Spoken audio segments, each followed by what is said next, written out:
Hello everyone, I hope you are doing well. किसी को कोई डाउट तो नहीं है ना पिछली की क्लासेस से? आज फंक्शन से स्टार्ट करेंगे। फंक्शंस डायरेक्टली काफी इंपॉर्टेंट टॉपिक नहीं है, लेकिन यही बेस बनाता है जो तुम्हारे माइक्रो इकोनॉमिक्स में यूज होगा। यानी कि ऑप्टिमाइजेशन वगैरह जो भी निकालोगे ये सारा फंक्शन के अकॉर्डिंग ही आएगा। किसी भी फंक्शन का वैल्यू आप मैक्सिमाइज करते हो या मिनिमाइज करते हो, यही केस है आपका ऑप्टिमाइजेशन का। Okay, so before proceeding to optimization topics we have to deal with functions. अब फंक्शंस होता क्या है? जैसे मान लो कि कोई एक रिलेशन बना रहे हो, यानी कि जस्ट सपोज दो मेंबर्स की बात हो रही है, two members are classmates. Okay, तो यानी कि आप उन दोनों के बीच में एक रिलेशन बना रहे हो। ठीक है, उसके अलावा फंक्शन क्या है? फंक्शन एक यूनिक रिलेशन है।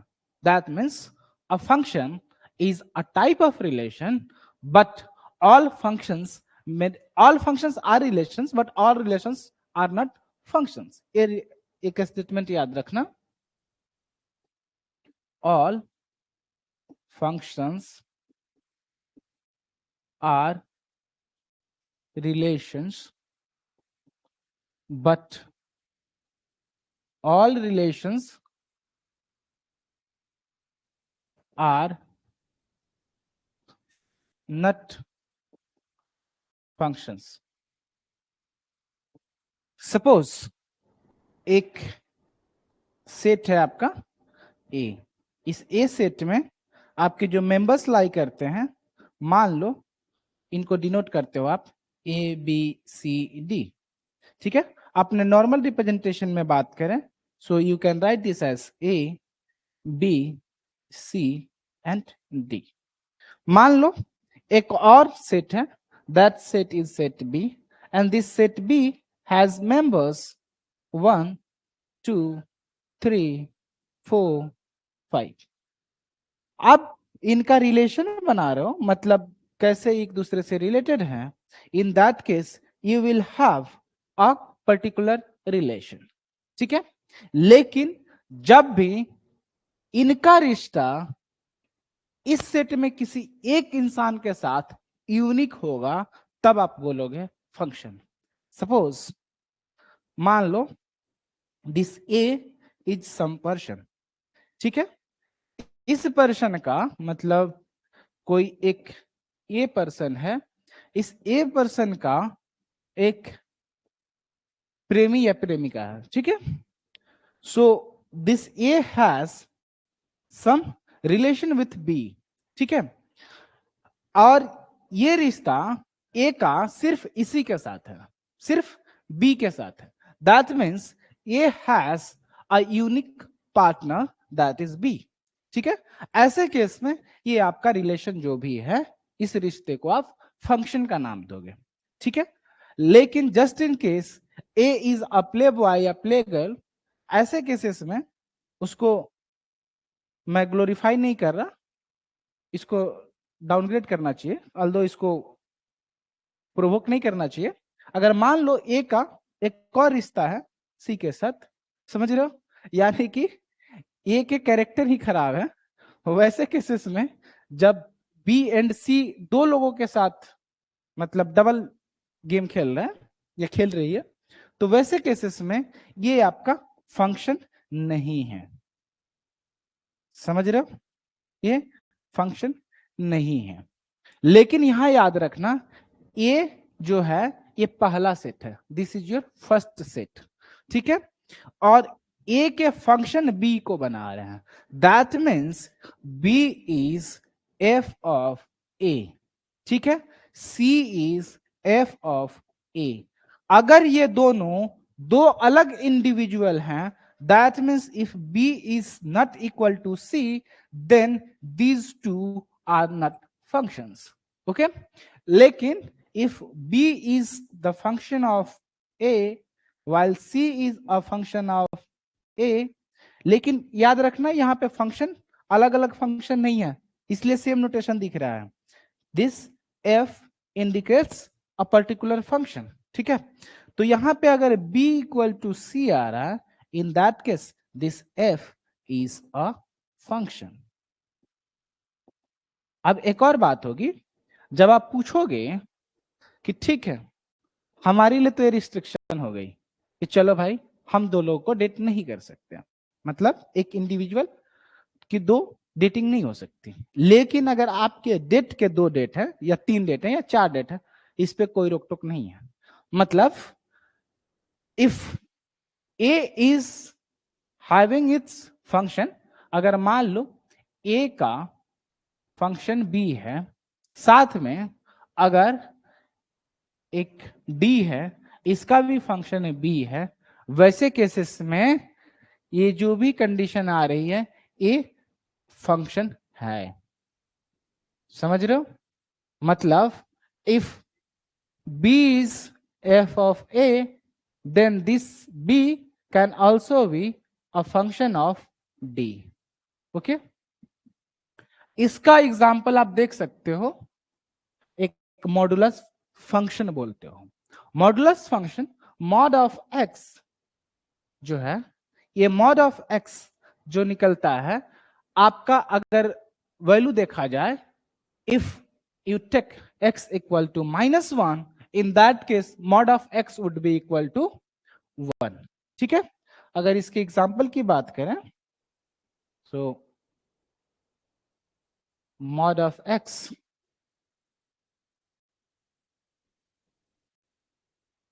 तो वैसे केस में if x equal to -1, in that case f of x equal to 1, and suppose you have y equal to, से इसको x1 ले लेते हैं, तो f of x1 equal to 1, in that case if we have another value x2 equal to 1, in that case f of x2 equal to 1।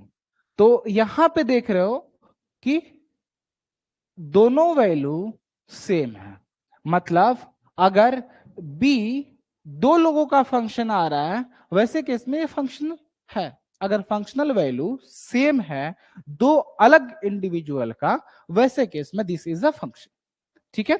लेकिन अगर एक ही का दो फंक्शनल वैल्यू आ रहा है, in that case this is not a function, ठीक है, ये याद रखना। अब यहां पे चीजें जो बात हो रही है, जो पहला सेट है इंडिपेंडेंट सेट, अब इसमें एक याद रखना नोटेशन की बात हो रही है, that is suppose y is equal to f of x, तो जो पैरेंथेसिस के अंदर है इसको बोलोगे इंडिपेंडेंट वेरिएबल, इंडिपेंडेंट वेरिएबल, और जो वैल्यू आ रहा है इसको बोलोगे डिपेंडेंट वेरिएबल, ठीक है, जिस भी वेरिएबल से आप डिनोट कर रहे हो, ठीक है। और एक x का कुछ ना कुछ वैल्यूज आती जाएंगी, और y पे जो वैल्यू आएगा उस वैल्यू को बोलोगे फंक्शनल वैल्यू, y की जो वैल्यू आएगी इसको बोलोगे फंक्शनल वैल्यू, ठीक है। ये बस नाम जानने के लिए है, समझने के लिए है, ताकि अगर कहीं बातचीत हो तो आपको समझ में आए। ऐसा नहीं है कि इससे क्वेश्चंस पूछे जाएंगे, ठीक है। ये फंक्शनल वैल्यू है, इसको फंक्शनल पॉइंट्स बोलते हैं, वो भी आपके काम का नहीं है। अब इसमें जानने वाली चीजें क्या है, अगर ये जो सारे एक्स दिख रहे हैं जहां पे फंक्शन डिफाइंड है, जहां पे फंक्शन डिफाइंड है, उस एक्स को अगर एक साथ इकट्ठा करते हो and you make a set, in that case that particular set will be called domain set. उसी तरह अगर सारे y को जहां पे फंक्शनल वैल्यूज आ रही है, मतलब जो भी फंक्शनल वैल्यूज मिल रहे हैं आपको सारे डोमेन पॉइंट पे, वैसे केस में अगर आप सेट बनाते हो देन यू गेट रेंज, ठीक है। और ये रेंज से बड़ा एक कोई सेट लेते हो, ठीक है, जिस सेट में ये y की फंक्शनल वैल्यू अलाई करती है, उस सेट को बोलते हो कोडोमेन, ठीक है। अभी इसको पहले नोट डाउन कर लो, इसके बाद हम लोग बात करेंगे domain, codomain, range, image, pre image, ठीक है। पहले इसको नोट डाउन कर लो। किसी को कोई डाउट है तो बताओ।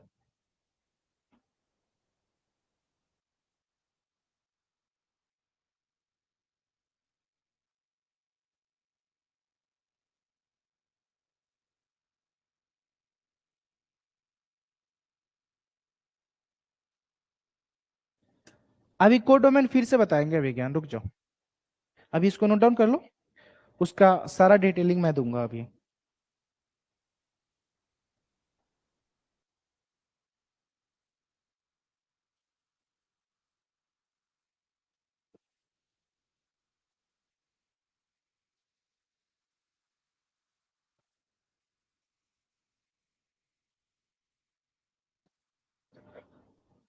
फंक्शन में याद रखना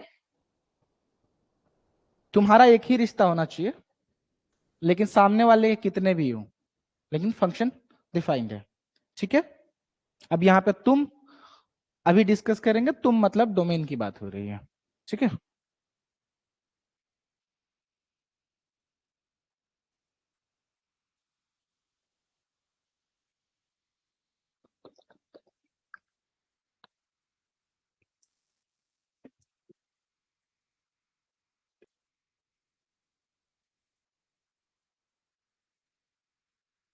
ठीक है, चलो आगे बढ़ते हैं। Suppose you have a function F of x equal to Y, या आप लिखना चाहो तो y equal to F of X लिखो, बात तो बराबर ही है। ठीक है, अब यहां पे you have the set of X. ठीक है, एक्स मतलब जो भी आपका इंडिपेंडेंट वेरिएबल है। Okay, if you take all the independent variables जहां पे फंक्शन डिफाइंड है, मतलब इसकी फंक्शनल वैल्यू निकाल पाते हैं। अब ये हम लोग डिस्कस करेंगे कैसे फंक्शंस डिफाइंड होते हैं कैसे नहीं होते हैं। ओके, उसके पहले अब बात करते हैं कि जब सेट ऑफ एक्स को बोलते हो डोमेन, सेट ऑफ वाई को बोलते हो रेंज। ठीक है, एक और चीज याद रखना, range is a subset of codomain. That means your y belongs to a codomain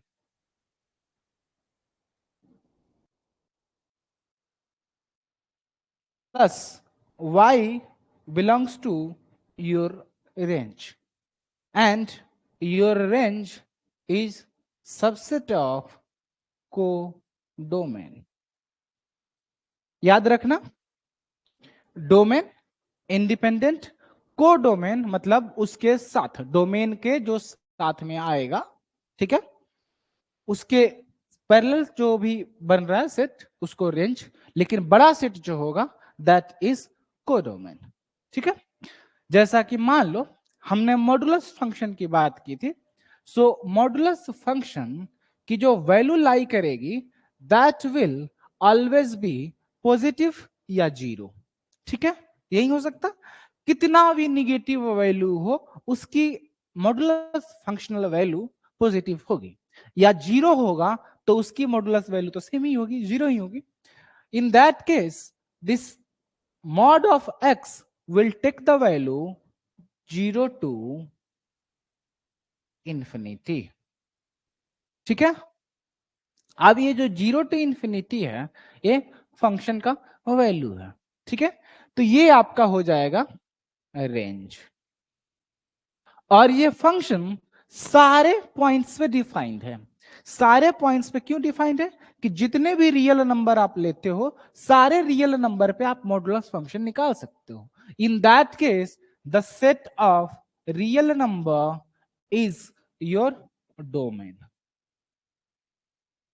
इसको डिनोट कैसे कर सकते हो, पॉजिटिव रियल नंबर है तो आर प्लस। ठीक है, अब आप पूछोगे कोडोमेन क्या हो सकता है। अगर आपको कोडोमेन लिखना है तो codomain can be R plus as well, क्योंकि कोई सेट खुद का सबसेट तो होता ही है। इसके अलावा अगर आप लिखना चाहते हो आर प्लस, उसके साथ में एक और लिखोगे सेट जीरो, ठीक है, क्योंकि जीरो भी इंक्लूड करना है। आर पॉजिटिव होता है, उसमें जीरो इंक्लूडेड नहीं होता है, ठीक है। तो R plus union set zero ले लो, और इसके अलावा भी कोई और सेट ले सकते हो। मतलब मान लो अगर कोडोमेन की बात करें, so your codomain can be take this as -1 to infinity, ठीक है। या एक और कोडोमेन लिख सकते हो -1 नॉट इंक्लूडेड है यहां पे एंड इंफिनिटी, ठीक है। कोडोमेन कुछ भी हो सकता है। अब क्वेश्चन आपको कोडोमेन से पूछा नहीं जाएगा, क्यों? क्योंकि आप देख रहे हो यूनिक कोडोमेन होता ही नहीं है। जब यूनिक कोडोमेन नहीं होगा तो इस पे क्वेश्चन पूछने की कोई मतलब है नहीं। तो पूछा किस पे जाएगा? डोमेन पे, रेंज पे, ठीक है। रेंज पे आपको देखना है कहां कहां फंक्शन की वैल्यू आ रही है, that will give you range. Domain क्या बताएगा? कहां कहां फंक्शन आपकी डिफाइंड है। अब एक और चीज समझो, suppose you are given a function f of x equal to 1/x, ठीक है। तो यहां पे देख रहे हो जब भी आपका x की वैल्यू 0 होगी उस समय this function is not defined. In that case your x can not be 0, ठीक है। So this function f of x is defined only when x is not equal to 0। जब x not equal to 0 है तो ये function defined है। बाकी point का value कुछ भी हो, ठीक है, लेकिन x का वैल्यू 0 होगा तो ये फंक्शन डिफाइंड नहीं होगा। इन that case your domain would be the set of real numbers minus set 0, ठीक है। यानी कि एक नोटेशन ये यूज कर सकते हो, दूसरा नोटेशन यूज कर सकते हो जो हमने माइनस का सिंबल पढ़ा था, the set of real number minus set 0, ठीक है। लेकिन जनरली आपके लेवल पे ये सिंबल यूज किया जाता है। अब मैटर ये नहीं करता सिंबल क्या है क्या नहीं है, आपसे जो क्वेश्चन पूछा जाएगा कि इसका डोमेन, दिस फंक्शन का domain is real number, option number 1, option number 2 all the positive real number, option number 3 all the negative real numbers, and option 4 is your r minus 0। ये आपके डोमेन की बात हो रही है, ठीक है। So your answer would be the set of real numbers minus 0, ठीक है। इसको नोट डाउन कर लो।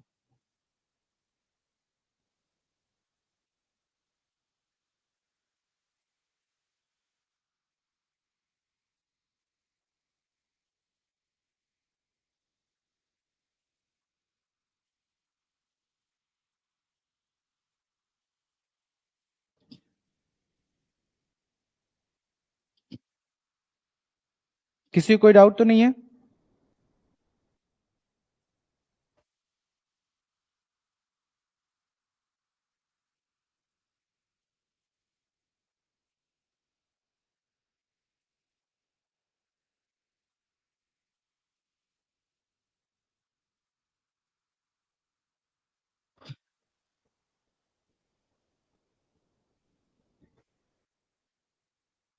हाँ, रेंज कुछ भी हो सकता है। So your range for this function would be the set of real numbers, ठीक है। सॉरी, पॉजिटिव रियल नंबर मैं क्यों लिख रहा हूं, सेट ऑफ रियल नंबर्स। अब यहां पे जब x टेंस टू इंफिनिटी होगा तो 0 इंक्लूड होगा, ठीक है। लेकिन इंफिनिटी की वैल्यू अगर आप इंक्लूड करते हो तो so the range is the set of real numbers.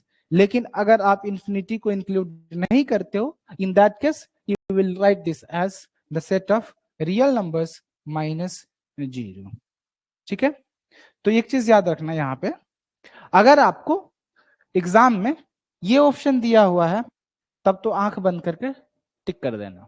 अगर आपको ये ऑप्शन में नहीं दिया हुआ है, ये दिया हुआ है, उसके साथ में ऑप्शन कुछ और भी हो, फिर भी आपको ये टिक करना है। ठीक है, your first priority is this, क्योंकि ये जनरल कंटेक्स्ट है। जनरल कंटेक्स्ट में आप सेट ऑफ रियल नंबर लोगे, लेकिन उसमें भी अगर आप कंडीशंस मैच करते हो, देखते हो कि फिर मैं इन्फिनिटी को क्या समझूं, तो वैसे केस में आप ये वाला टर्म यूज करोगे। बट ये जो है यूज नहीं करना है, ये रेयरली यूज करना जब ये अब्सेंट है तब। So your first answer should be this. Okay,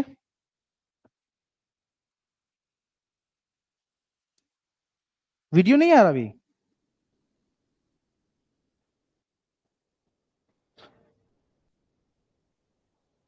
check करना एक बार।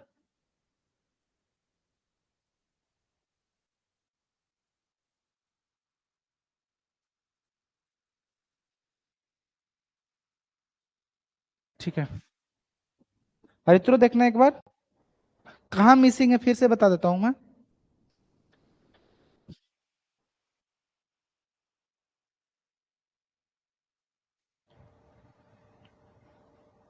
कुछ मिसिंग है क्या?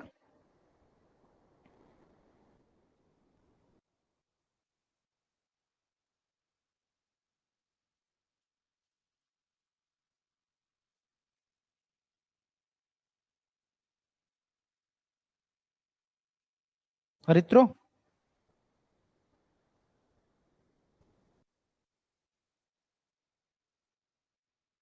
अच्छा अच्छा, कोई नहीं, ठीक है।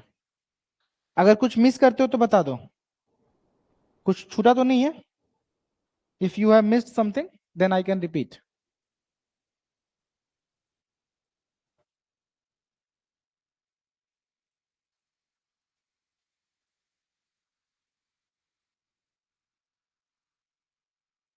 ठीक है, देखो यहां पे जब रेंज निकालना है तो रेंज आप देख रहे हो कि x की वैल्यू सारे डोमेन्स पे क्या क्या होने वाली है। तो डोमेन पे आप देख रहे हो कि range, sorry, set of real numbers minus set zero, that is your domain. अब इसका वैल्यू पुट करके आप रेंज निकालोगे। Okay, so you will get the range as the set of real number. ठीक है, लेकिन एक वहां पे कैच है। कैच क्या है कि अगर आपके पास इंफिनिटी है, one upon infinity, in that case your value is assume to be equal to zero. ठीक है, लेकिन ये जनरली क्या होता है, कोई भी नंबर जो मान लो suppose your X, this X tends to infinity, so one upon infinity will tend to zero. ठीक है, एक कंटेक्स्ट होता है मैथ्स में, समझ रहे हो? तो लेमन टर्म्स में, जो कि जनरल भाषा में बात करोगे, in that case you will consider this range as the set of real number. Okay, लेकिन अगर आपका ये कंडीशन नहीं दिया हुआ है, आपको ये सेट दिया हुआ है, ठीक है, this, then you will consider this as the range. ठीक है, जब ये नहीं दिया हुआ है then you will consider this as range. If this is given then you will go for it. क्यों? क्योंकि जनरलाइज में हम ये यूज कर लेते हैं। ठीक है, इसलिए अगर ये कंडीशन नहीं दिया हुआ है रेंज में, then you will search for this option. ठीक है, यही है तुम्हारा एमसीक्यू में कंफ्यूजन होने का रीजन। ठीक है, तो ये इस चीज का ध्यान रखना है। I hope it is clear now. ठीक है रित्रो,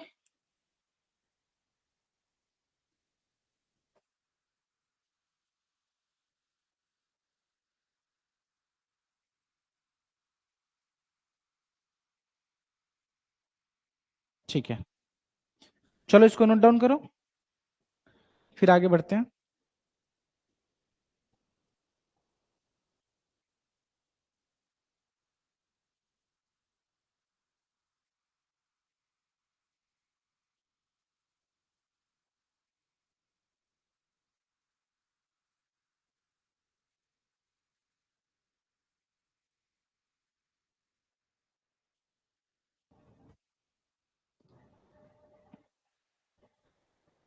ठीक है, ऑल ओके। तो रेंज में याद रखना, एक पर्टिकुलर भाषा में बात हो so this is should be the range, लेकिन जनरल टर्म्स में बात होगी तो you can consider 0 as well, ठीक है, जब आप इंफिनिटी को भी इंक्लूड कर लेते हो तब। लेकिन इंफिनिटी जैसा कोई वैल्यू होता नहीं है, जब कोई वैल्यू नहीं होता in that case you consider this x to be tending to infinity, in that case 1 upon infinity will tend to 0, ठीक है, इसलिए हमने 0 को एक्सेप्शन में रखा था, ठीक है। लेकिन जनरल भाषा में क्या है, आपको रियल नंबर आप एज्यूम करके चलोगे, this would be the range, ठीक है, नोट डाउन कर लो। आई होप आपने नोट डाउन कर लिया है, तो आगे बढ़ते हैं। चलो, अब अगर आपका y is function of x, in that case suppose आपने कोई ग्राफ प्लॉट किया, इन that case here you had the values of x and here you had the values of y, ठीक है। वैसे केसेस में suppose this was your function, okay, in that case जो x की value जहां से start हो रही है and the maximum value of x जहां पे वो खत्म हो रहा है, अगर इन सारे x पॉइंट्स को आप इंक्लूड करते हो, in that case this will be called domain. And in the similar way if you collect all the points with the value of y, you get the range, ठीक है। और ये जो y का आपने बनाया हुआ है, this can be called codomain. जैसे इस फंक्शन के ग्राफ में you could see that your function started from here, in that case your range was not starting from 0, but if you take a set that starts its value of y equal to 0, in that case the new set that will have the value of y starting from 0 would be codomain, it won't be the range, okay। Range में क्या होगा, जो भी y की value attend हो रही है यहां से लेकर यहां तक का, ये सारा मिलाकर के जो आपको सेट बनेगा, in that case you will have the set as range, okay.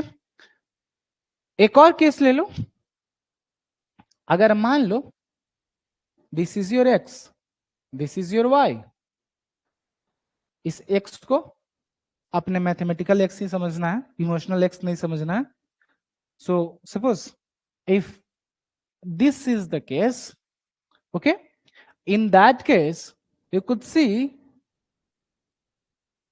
x का वैल्यू जो आप ले रहे हो, your x has its value in this range, okay, और यहां पे सारे x के करस्पॉन्डिंग एक ही y की वैल्यू है, यहां भी एक ही y की वैल्यू है, x का कोई पॉइंट लेते हो उसके करस्पॉन्डिंग y की एक ही वैल्यू है, ठीक है। ये एज्यूम करके चलना है कि ये ऐसे नहीं है, स्ट्रेट लाइन नहीं है, इसको मैंने कर्व की तरह बनाया हुआ है, ठीक है। थोड़ा सा अगर आपको दिक्कत हो रही है तो मैं कहूंगा फिर से बना लेते हैं इसको,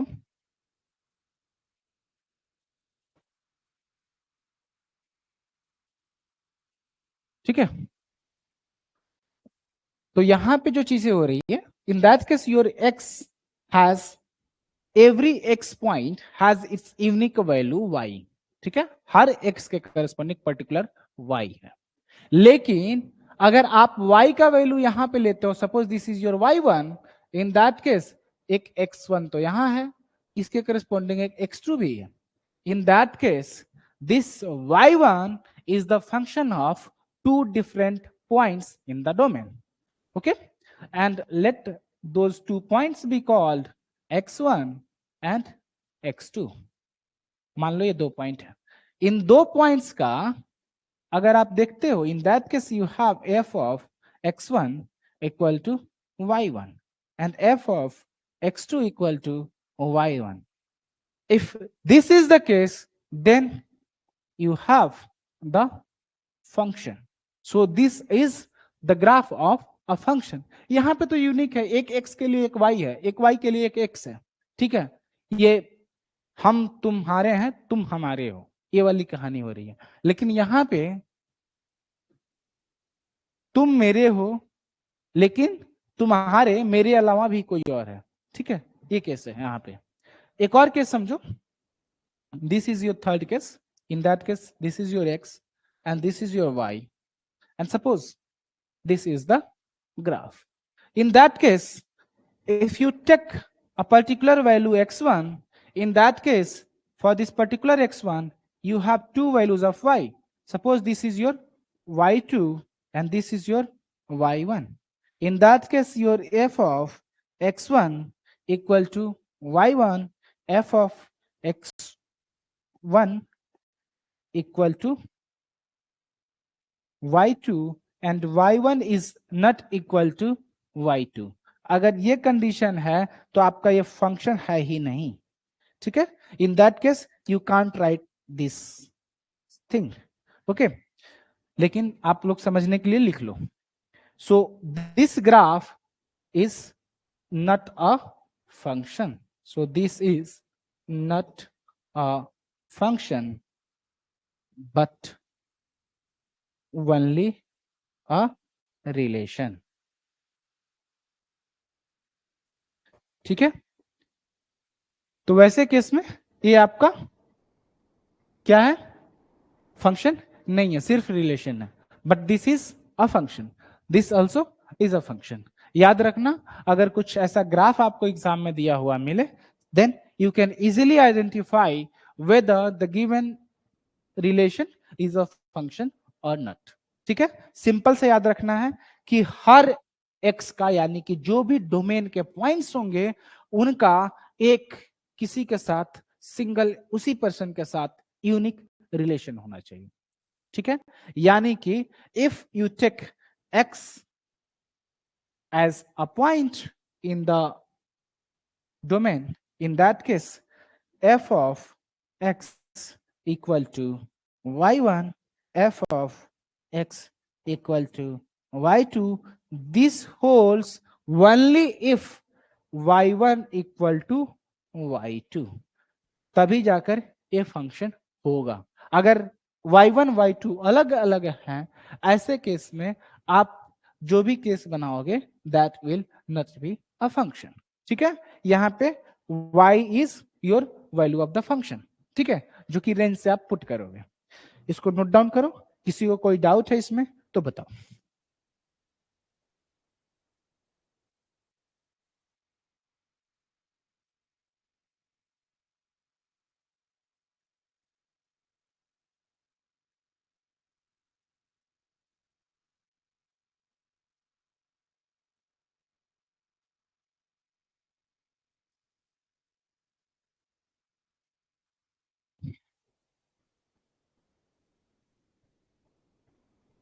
चलो, किसी को कोई डाउट तो नहीं है, आगे बढ़ते हैं फिर। चलो,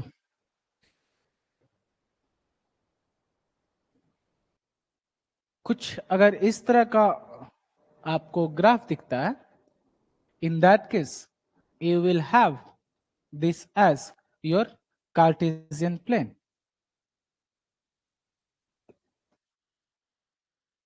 और इसमें प्लेन में दो एक्सेस होते हैं, ठीक है, दो डायमेंशन है। सो यूक्लिडियन स्पेस क्या होता है? यूक्लिडियन स्पेस में एक अगर वन डायमेंशन है, in that case you will have linear function, ठीक है। यानी कि एक हॉरिजॉन्टल लाइन के तौर पे देखोगे, नंबर लाइन जैसे मान लो, ठीक है। अगर टू डायमेंशन है, वैसे केस में आप बोलोगे R2 स्पेस, इसको बोलोगे R1 स्पेस, ठीक है। R इज रियल नंबर, मतलब this is the set of real number, this again is a set of real number. अगर वन डायमेंशन की बात करो तो सिर्फ आपका एक लाइन होगा जो कि एंड पे इंफिनिटी होगा और इस एंड पे माइनस इंफिनिटी होगा और बीच में कोई जीरो होगा, ठीक है। R2 स्पेस कुछ इस तरह से दिखेगा, ओके। सो एक एक्सिस आपका रियल नंबर, दूसरा भी real number, okay. Three dimensional में जिसको आप R3 स्पेस बोलते हो, एंड सो ऑन। ठीक है, इसमें कुछ समझने वाला नहीं था। काम की बात यह है कि कुछ ऐसा अगर नोटेशन है, यानी कि उससे पता चलेगा you are talking about a particular point having how many components to represent it, that will be denoted by which dimension we are talking about. Suppose अगर प्लेन की बात कर रहे हैं, दो पॉइंट है, इन दो पॉइंट का अगर डायमेंशन देखोगे दो एक्सिस से डिफाइंड है, एक्स एक्सिस और वाई एक्सिस, यानी कि इनके कोऑर्डिनेट्स को देखोगे, in that case you will have the coordinates as x and Y.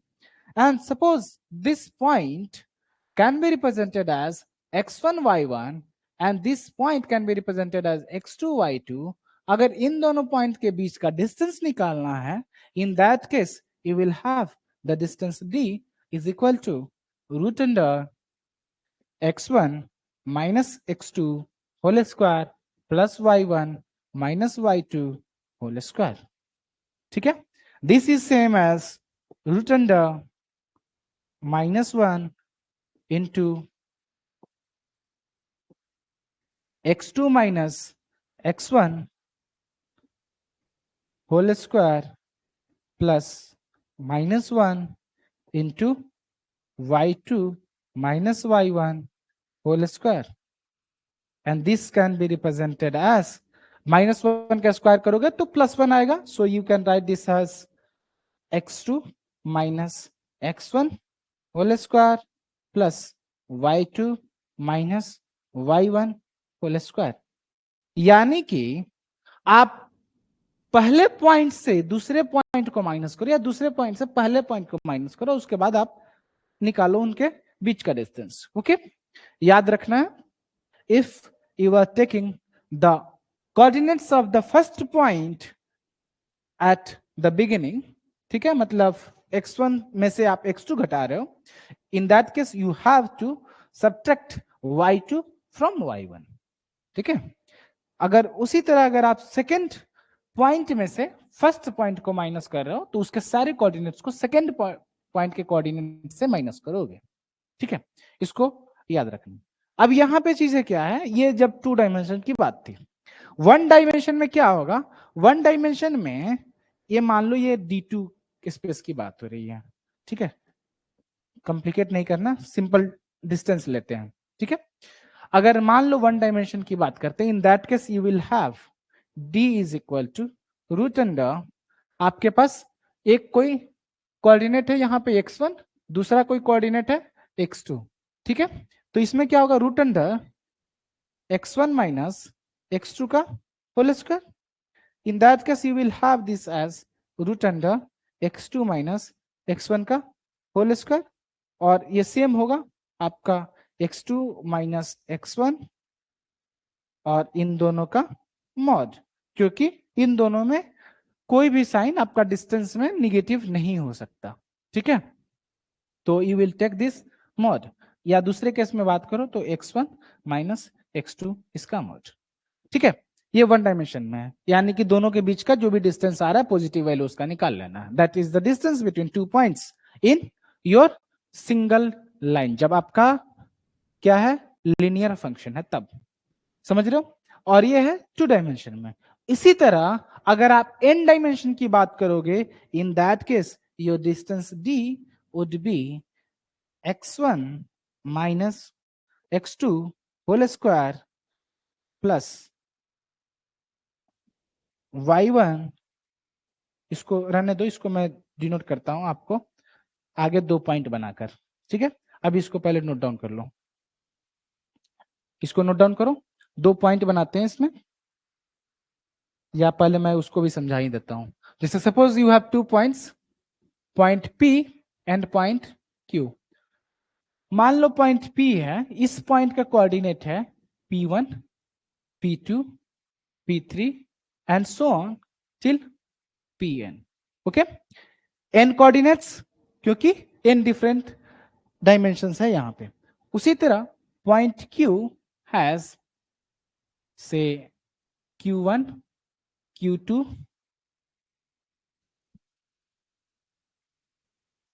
Q3 and so on till QN। इन दोनों पॉइंट के बीच का अगर आपको डिस्टेंस निकालना, in that case distance D would be P1 minus Q1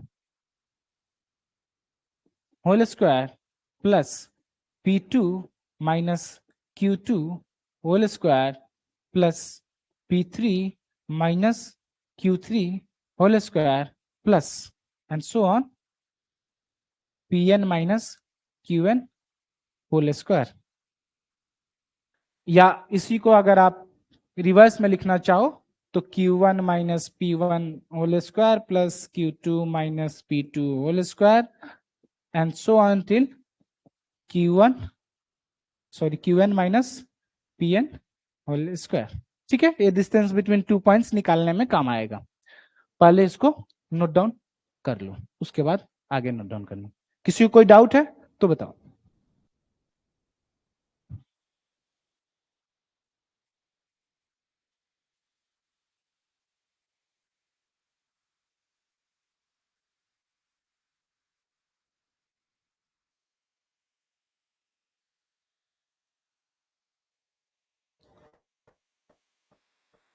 सब ठीक है? किसी को कोई डाउट है तो बताओ। कोई डाउट नहीं है तो एक बार बताना। सब कुछ ठीक तो जा रहा? All okay?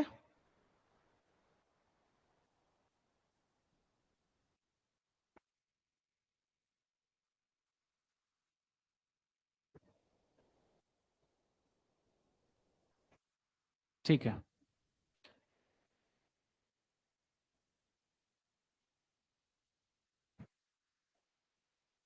इसको नोट डाउन कर लियो।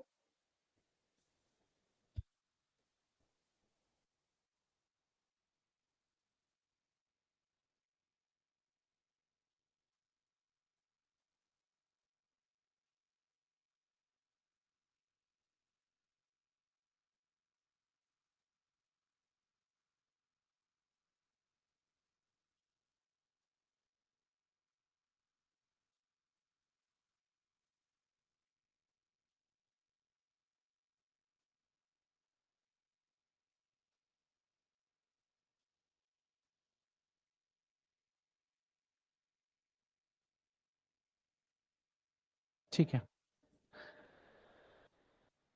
आई होप आपने नोट डाउन कर लिया। अब इसका नेक्स्ट नोट डाउन करो। और यहां पे क्या करोगे? Suppose you have 2 points, point A with the coordinates 1 2 -1 -6 7, ठीक है, and B with the points, मतलब with the coordinates, B is the point with the coordinates -3 -2 0 6 1, ठीक है। इन दोनों के बीच का D निकालना है। Then you have to calculate AB. AB is the distance. मतलब if you have 2 points, then the line segment that joins these 2 points is AB. Suppose this is point A and this is point B. So the line segment that joins these 2 points is called AB, और वही आपका distance होता है। ठीक है, तो दूसरा notation आप AB यूज करते हो। इसका डिस्टेंस निकाल कर बताओ हमको।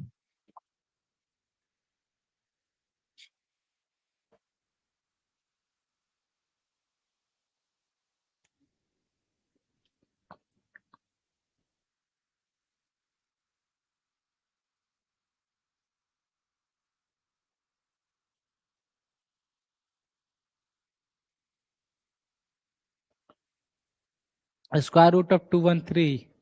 Okay, so 14.59. So it should be 1 plus 3, that would be 4, and 16.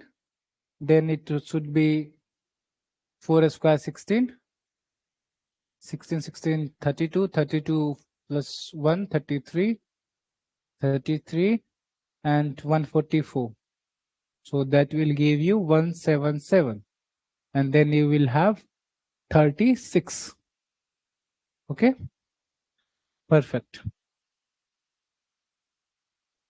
177 plus 36 gives you 213. बाकी लोगों का क्या आया बताना जरा।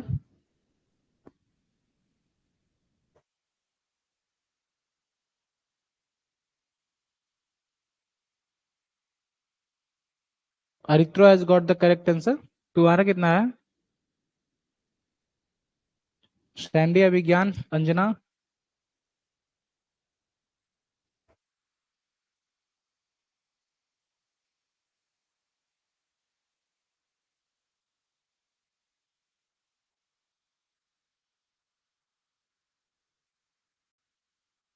ठीक है, परफेक्ट। यानी कि मैं मान लूं आप लोग को ये चीजें समझ आ गई, तो डिस्टेंस निकालने जब भी आएगा तो आपको दिक्कत नहीं होनी चाहिए। अब इसके आगे चलते हैं फंक्शंस के बारे में। अब फिर फंक्शंस में देखोगे तो एक फंक्शन होता है कंस्टेंट, ठीक है, जिसमें कि F of x equal to some constant के, या कोई कंस्टेंट होगा सी, यानी कि whatever be the value of X you will get its functional value being the same. Okay. दूसरा फंक्शन होता है पॉलिनोमियल फंक्शन। इस पॉलिनोमियल फंक्शन में बहुत सारे टाइप्स होते हैं। आपका लीनियर हो गया, क्यूबिक हो गया, क्वाड्रेटिक हो गया, ठीक है, इस तरह का हो जाएगा। इसी तरह एक आपका फंक्शन हमने डिस्कस किया मॉडुलस फंक्शन, ठीक है। इस तरह से यानी कि आप जानते हो कि फंक्शंस के कितने भी टाइप्स हो सकते हैं, उससे कोई फर्क नहीं पड़ता। काम की चीजें क्या है, जो पॉलिनोमियल फंक्शन है इसमें याद रखना लीनियर फंक्शन। लीनियर फंक्शन में मैक्सिमम पावर जो होगा वो 1 होगा। यानी कि अगर मैक्सिमम पावर हम बनाते हैं, in that case you can write for the linear function the maximum power और डिग्री जिसको बोलते हो that is equal to 1। Suppose you have a quadratic function, in that case your degree would be 2, cubic function 3। इतने पे रुकना नहीं है, जानने की चीजें क्या है, जैसे कि लीनियर फंक्शन बोलते हो f of x equal to a x plus c, this is your linear function. Okay. एक और केस ले लो, ये 1 डायमेंशन में आपका डोमेन है और 2 डायमेंशन मिलाकर आपका फंक्शन भी लाई करता है। Okay, so this is your y equal to F of x. तो ये 2 डायमेंशनल स्पेस में आपका एक में आपका फंक्शन आ रहा है और दूसरे में क्या है आपका डोमेन। दूसरा ले लो, suppose z is function of x Y, so this is your domain X Y point, उसके सारे सेट्स को एक साथ लिखोगे, in that case you will get the domain. In that case ax plus by plus c, ये आपके linear function हुए, ठीक है। लेकिन अगर मैं बोलूं f of x y equal to a x plus b y plus c x y plus d, in that case you could see यहां पे दोनों वेरिएबल हैं एक्स एंड वाई, तो आपका यहां पे जो डिग्री है 1 आ रही, यहां पे डिग्री 1 आ रही, लेकिन यहां पे 1 इसके 1 इसके, दैट मेक्स 2, ठीक है। तो ये आपका लीनियर फंक्शन नहीं है, this is your quadratic function, ठीक है। तो असली कंफ्यूजन यहां होता है क्वाड्रेटिक फंक्शन। अब ये क्यों जानना था, जानना इसलिए था क्योंकि जो मैक्सिमम रूट्स बोलते हो, मैक्सिमम रूट्स या मैक्सिमम सॉल्यूशंस, ये डिफाइंड होता है आपका डिग्री क्या है, ठीक है। अगर लिनियर होगा तो यूनिक, यानी कि अगर पावर 1 है सो सिंगल सॉल्यूशन, अगर पावर 2 है तो मैक्सिमम 2 सॉल्यूशन हो सकते हैं, रियल सॉल्यूशन, मैक्सिमम 2 रूट्स हो सकते हैं। अगर आपका डिग्री 3 है, in that case you can get maximum 3 roots, ठीक है। इसको जानने के लिए आपको ये चीजें समझना जरूरी था। उसी तरह अगर मान लो मैं कोई फंक्शन लिखूं f of x y that is equal to z से, in that case ax square plus by square plus cx square y plus d, in that case ये जो आप देख रहे हो, आप एक बार में नजर डालोगे, you will say that this is the quadratic function. लेकिन एक क्वाड्रेटिक फंक्शन नहीं है, ये आपका क्या है, क्यूबिक फंक्शन है। क्यों? क्योंकि यहां पे जो हाईएस्ट पावर है, यानी जो डिग्री है, दैट इज 3। वाई?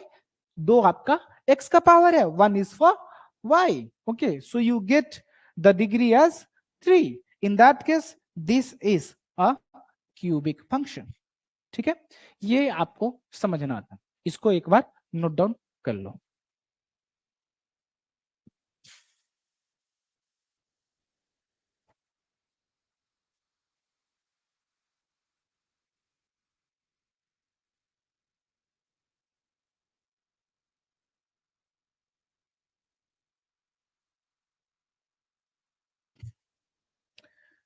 ठीक है, नोट कर लियो सब।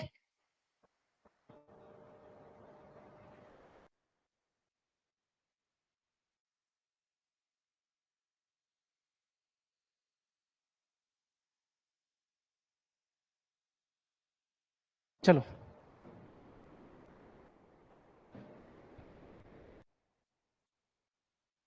एक आपका फंक्शन है y is equal to F of x, and this is a x square plus B x plus सी।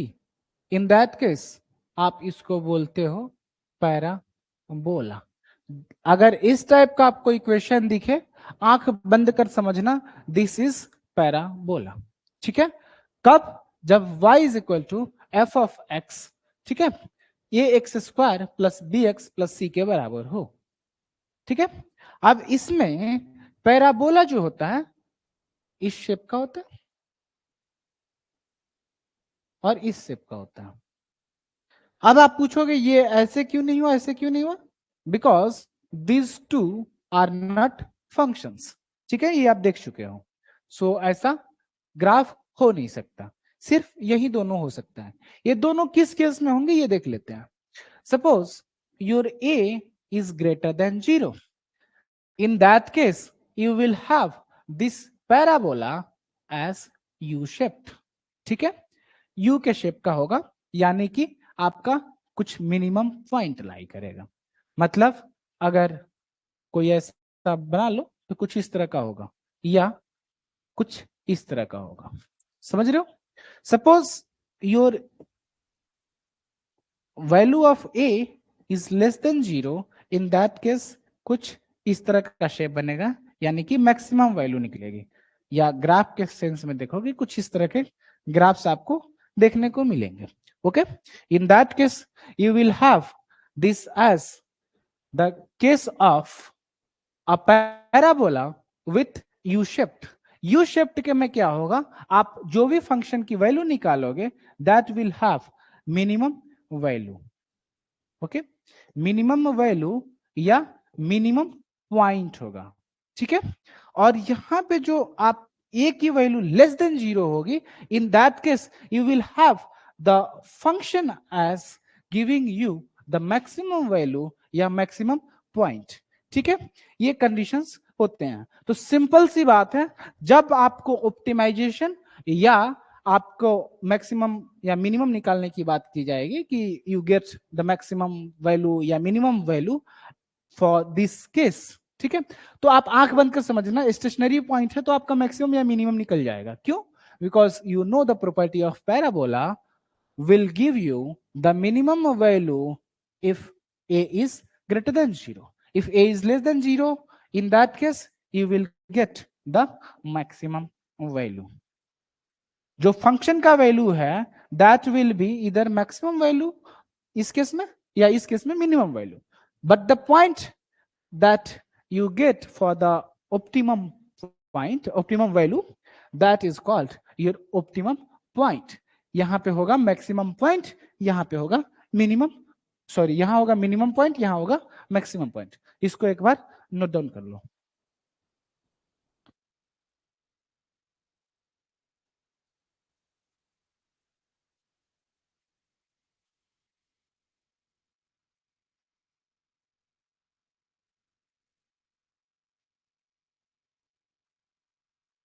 एक बार चेक करना, वीडियो किसी में नहीं आ रहा क्या?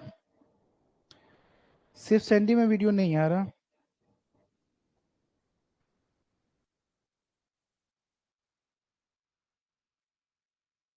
सैंडी वीडियो दिख रही है अभी? बोर्ड दिख रहा?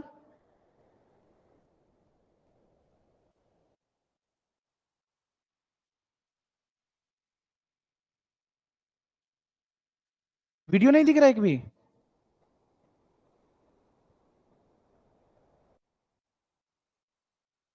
वीडियो अरित्रो का आ रहा है, एक बार नेट ऑफ करके ऑन करना।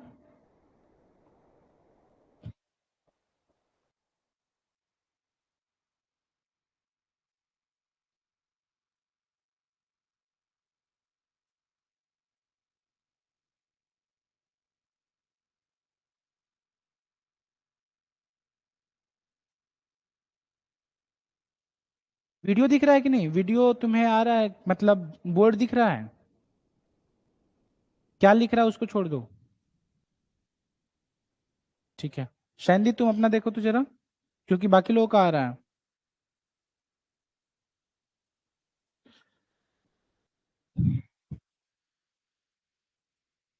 बोर्ड पे जो ग्राफ्स हैं वो दिख रहे हैं ना? सैंडी रिप्लाई करना।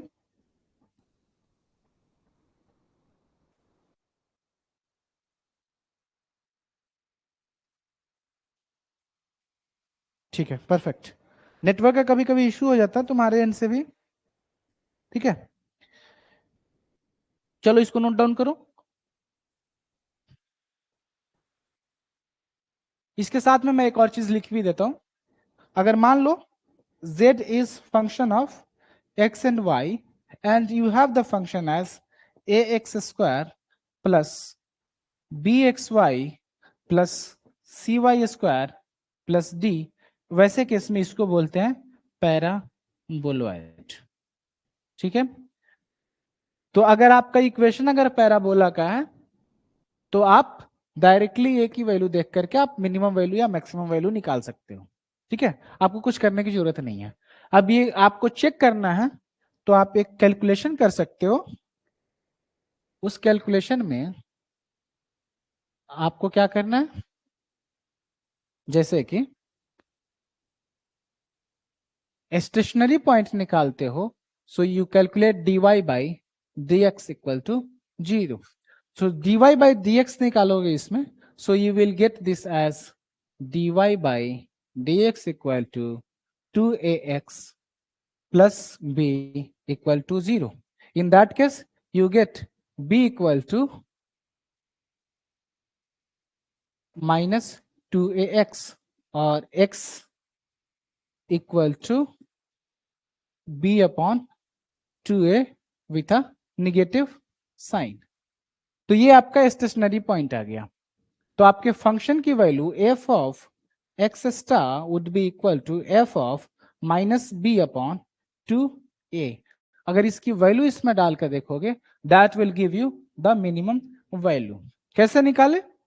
जो भी आपका फंक्शन दिया हुआ है पैराबोला का, उस फंक्शन का आपने स्टेशनरी पॉइंट निकाला।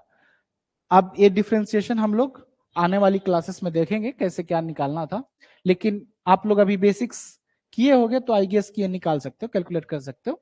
यहां से आपने फंक्शन की जो वैल्यू निकाली, that will B your minimum value. और ये निगेटिव साइन है तो स्क्वायर टर्म निगेटिव हो जाएगा, एक्स भी यहाँ पे निगेटिव हो जाएगा, so this will be negative term. ठीक है, तो क्योंकि b square, okay, so b square is a positive, लेकिन मल्टीप्लाई होगा आपके निगेटिव वैल्यू से, दैट विल बी निगेटिव। और यहाँ पे a इंटू एक्स स्क्वायर, ठीक है, so this will be positive value square terms में, और मल्टीप्लाइड विथ a और आपका c, ये सारे एड होकर जो वैल्यू निकलेंगे that value would be your minimum value. अगर एक तरह से देखा जाए, so you can calculate this as f of minus b upon 2a, that will give you a into minus b upon 2a का स्क्वायर करोगे, then you will get this as b square upon 4a square plus b into minus b upon 2a plus c. Okay, so this will be like b square upon 4a, here you will have minus b square upon 2a plus c, and this will be same as your 4a, and here you will have b square minus 2b square, so that will be minus b square plus c. ठीक है, यानी कि कोई एक negative sign आएगा। लेकिन अगर आपका कंडीशन दिया हुआ है this a is less than 0, in that case your a will be negative and in the numerator you have a negative sign, so you will have a positive value here. ठीक है, तो उसी से आप calculate करके देख सकते हो, विजुअलाइज कर सकते हो कि this is the case of maximum value. ठीक है, इसको नोट डाउन कर लो।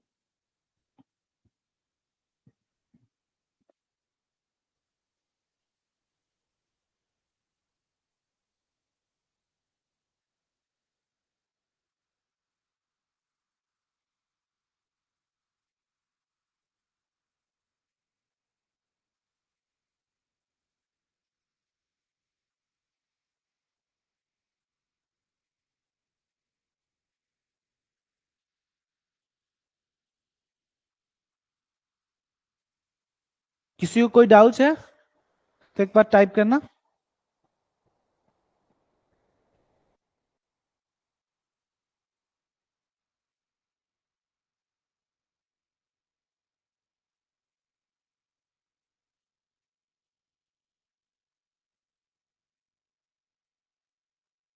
सब कुछ सही जा रहा?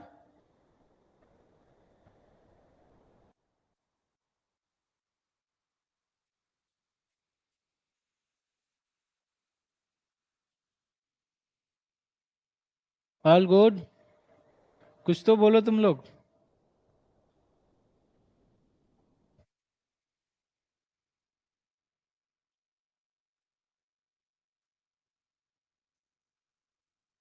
ठीक है, परफेक्ट।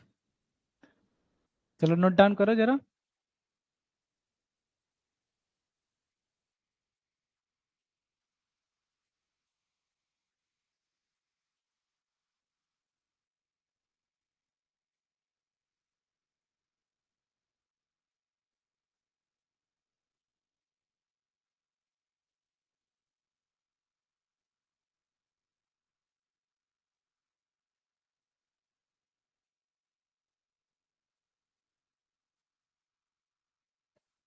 चलो इसके आगे बढ़ते हैं। सो मान लो आपको प्लॉट करने आए, प्लॉट द ग्राफ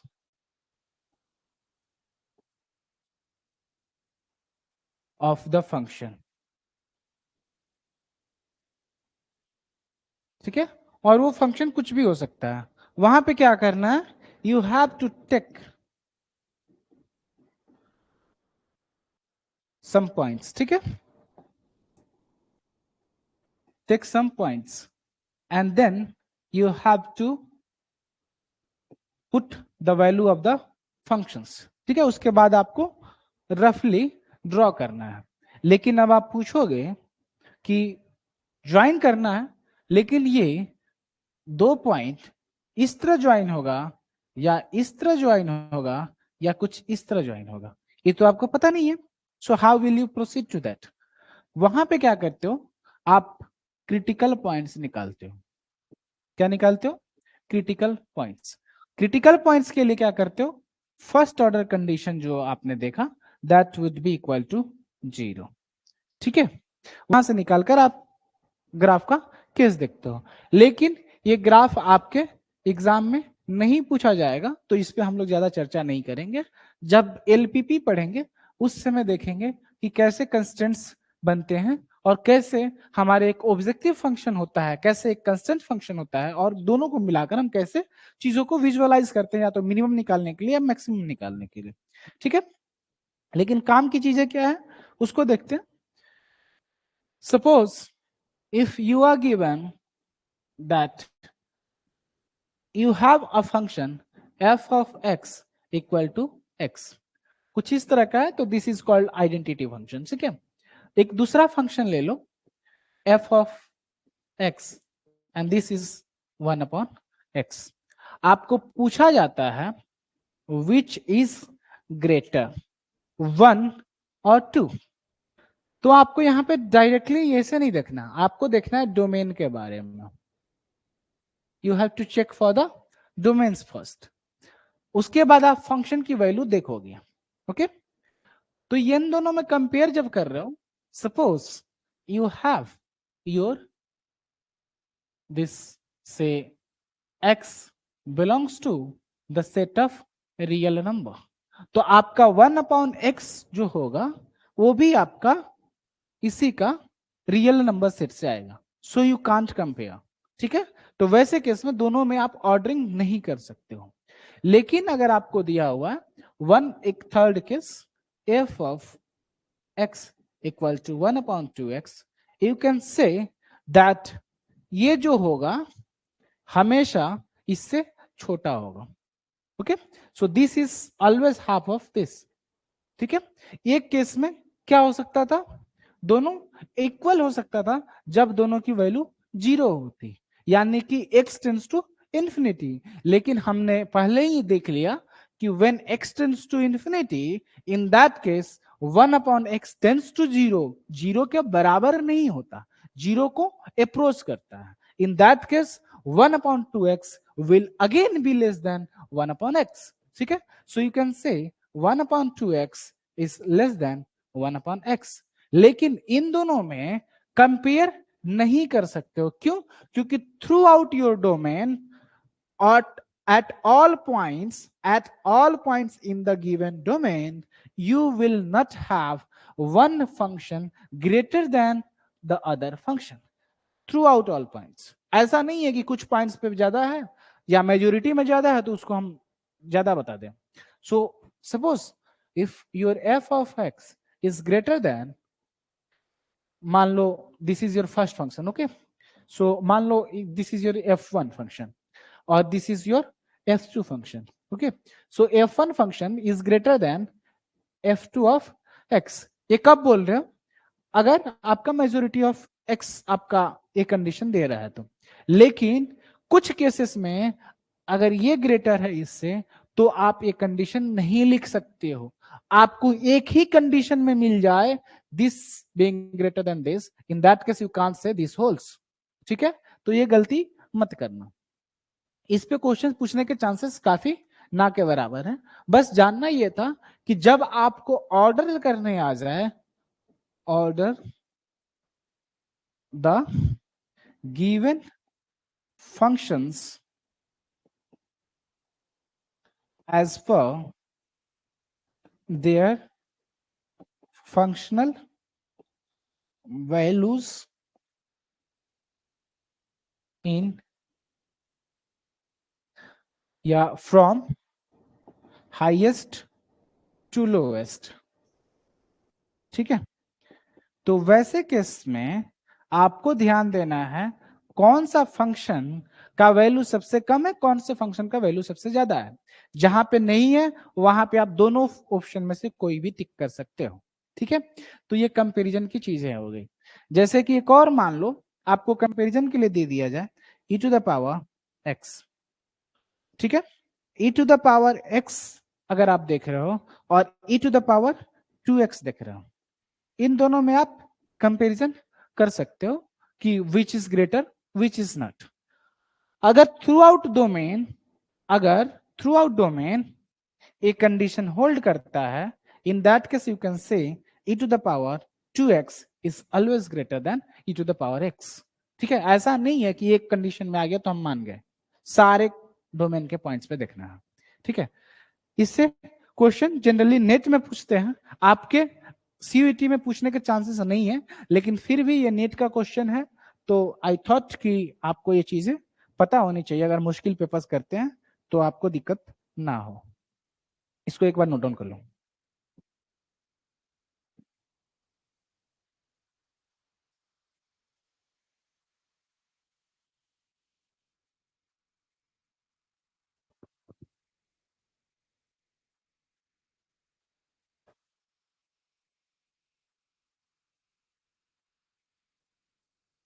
एक एग्जांपल देखते हैं इसका, तब आपको क्लैरिटी होगी.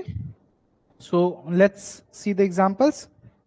Question is, you have to arrange the following functions in increasing order of magnitude.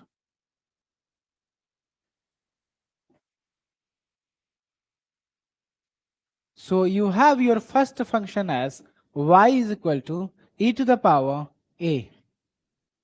Second is y is equal to e to the power a plus bx. This is your a, this is your b. C is y is equal to e to the power a plus b upon x. D is y is equal to e to the power a minus b upon x. E is y is equal to e to the power a plus 2bx. ठीक है, अब यहां पे condition दिया हुआ है a is greater than 0, b is greater than 0 and x is greater than 0. So you have to choose the correct order. ठीक है, अब उसके लिए ऑप्शन है आपके पास D, A, C, B, E. This is your first option. Second option is D, A, B, C, E. Third option is D, B, C, A,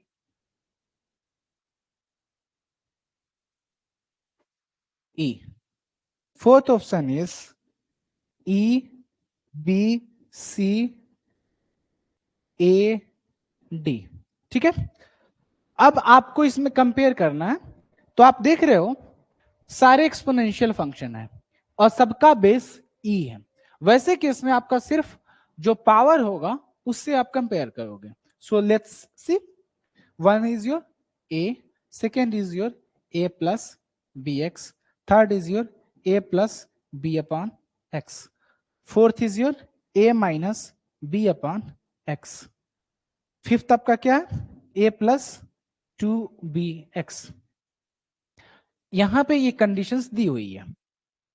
a आपका greater than 0 है, b is greater then 0 and x is greater then 0. In that case अगर आप compare करते हो a plus 2bx को a plus bx से, इन that case you can see that a plus 2bx is always greater then a plus bx, क्योंकि strict inequality है. ठीक है, एंड a जो है छोटा होगा इससे. That means you can arrange this as a being less than a plus bx and a plus bx will be less than a plus 2bx. आप ये भी जानते हो a में से कुछ भी घटाएंगे पॉजिटिव वैल्यू, मतलब b is positive, x is positive, in that case b upon x will be positive. And if you subtract a positive value from a, in that case this will be smaller than this a.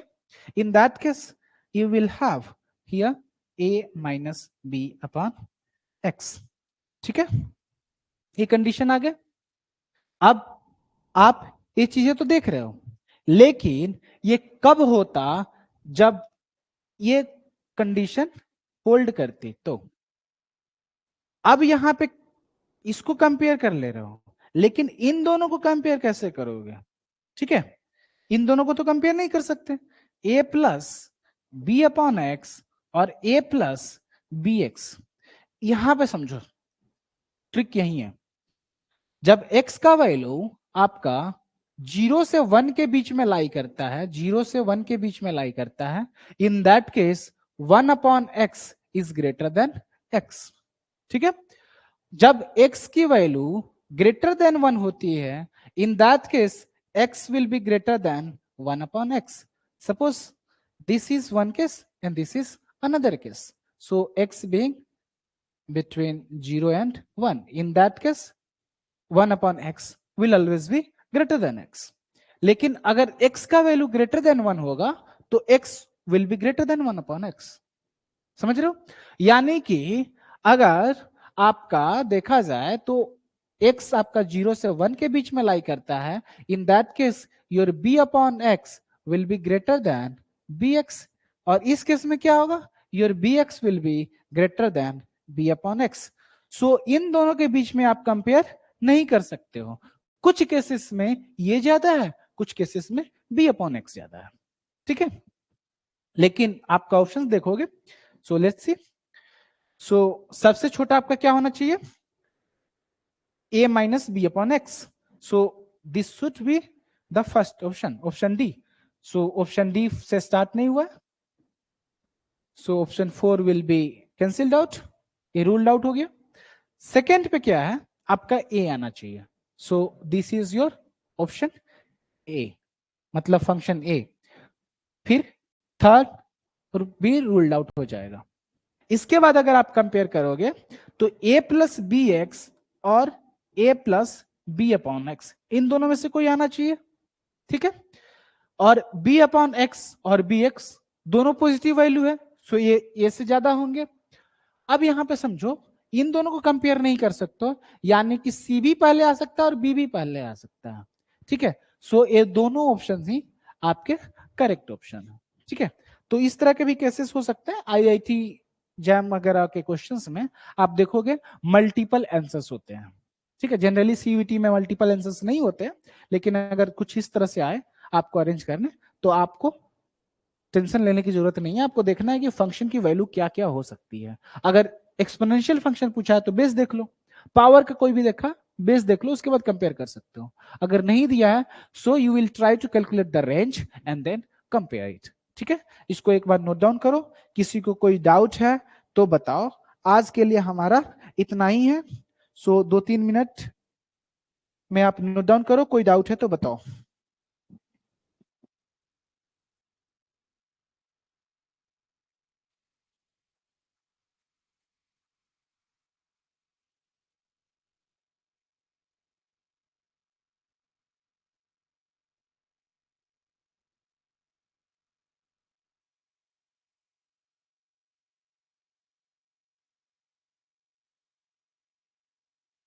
हो गया, write up ready हो गया, किसी को कोई doubt है तो बताना जरा, सब समझ आ गया।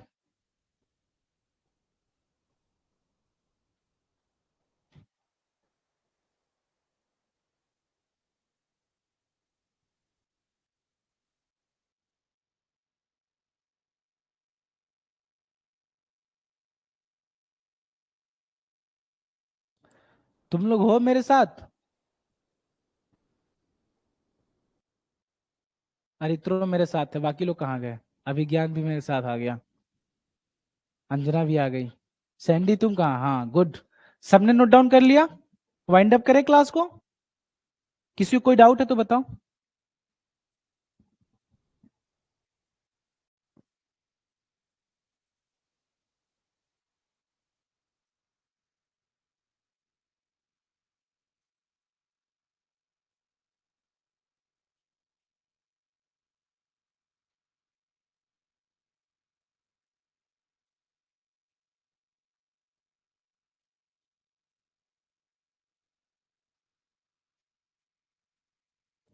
चलो परफेक्ट, ठीक है। तो फंक्शंस में बेसिकली आपको क्वेश्चन जो पूछे जाएंगे, डोमेन और रेंज निकालने का आएगा, ठीक है। डोमेन और रेंज में आपको देखना है कहां पे फंक्शन डिफाइंड है कहां पे नहीं है, उसके अकॉर्डिंग आप डोमेन रेंज निकाल सकते हो। इसमें एक और चीज आपको बताना था, इमेज एंड प्री इमेज का, ठीक है। अब जैसे हम लोग रेंज और डोमेन की बात कर रहे थे, रेंज जो होता था सारे y का सेट होता था, set of y, where y was your function of x, okay. और डोमेन जो होता था, this domain was your set of x। अब यहां पे समझो, इस y को बोलोगे y is the image of x and x is the pre-image of y, ठीक है। एक पर्टिकुलर पॉइंट देख लो, f ऑफ x1 और इसकी वैल्यू आती है y1. In that case you will say y1 is the image of x1 and x1 is the pre-image of y1. कहने का मतलब range is the set of image and domain is the set of pre image. ठीक है, इसको note down करो. This is all for today. Take care, bye bye. बाकी फिर इसके आगे करेंगे नेक्स्ट क्लास में.